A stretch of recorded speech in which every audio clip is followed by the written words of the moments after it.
we'll understand the basics of angle measurement, which we need for understanding trigonometry in detail. We are familiar with the term angle. Angle is a measure of the rotation of a given ray about its initial point. What does this mean?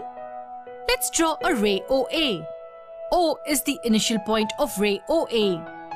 We rotate ray OA to this position. Let's call this new position of the ray OA as OA dash.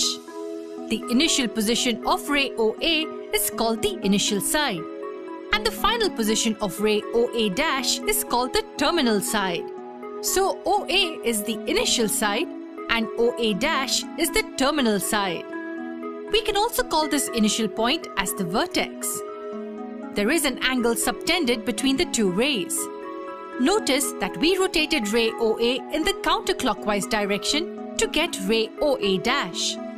We can also rotate ray OA in the clockwise direction to get the terminal side as OA double dash like this. So the initial side is OA and the terminal side is OA double dash. When we go counterclockwise from the initial side to the terminal side, the angle measurement is positive. And when we go clockwise, the angle measurement is negative. So here, the angle subtended is positive and here it's negative.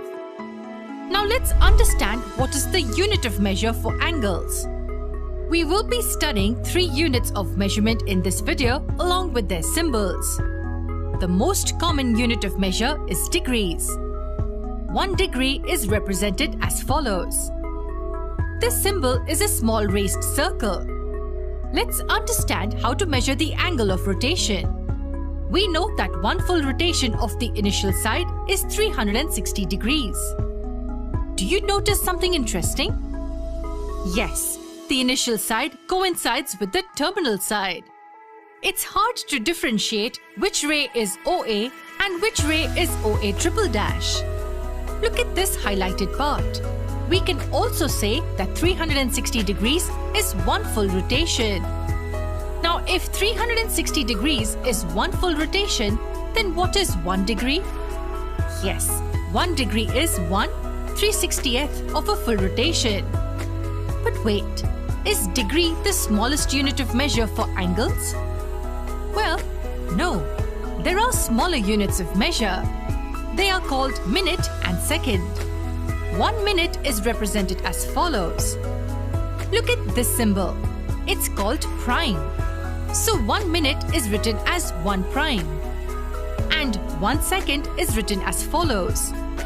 This symbol is called double prime. Similarly, 1 second is written as 1 double prime. So we are now familiar with the symbols for degree, minute and second. But what relationships do they share? Well, 1 degree is made up of 60 minutes and 1 minute is made up of 60 seconds. Having understood this, can you tell me the relationship between degree and second? That's right. 1 degree is equal to 3,600 seconds. Why do we need these smaller units? With smaller units of measurements like minute and second, we can express an angle more accurately. So an angle theta measuring 50 degrees, 25 minutes and 10 seconds would be written as follows. And this is definitely more accurate than just 50 degrees. We are familiar with a common tool to measure angles in terms of degrees. I'm sure you have it in your geometry box. Well, that's right. I'm talking about the protractor.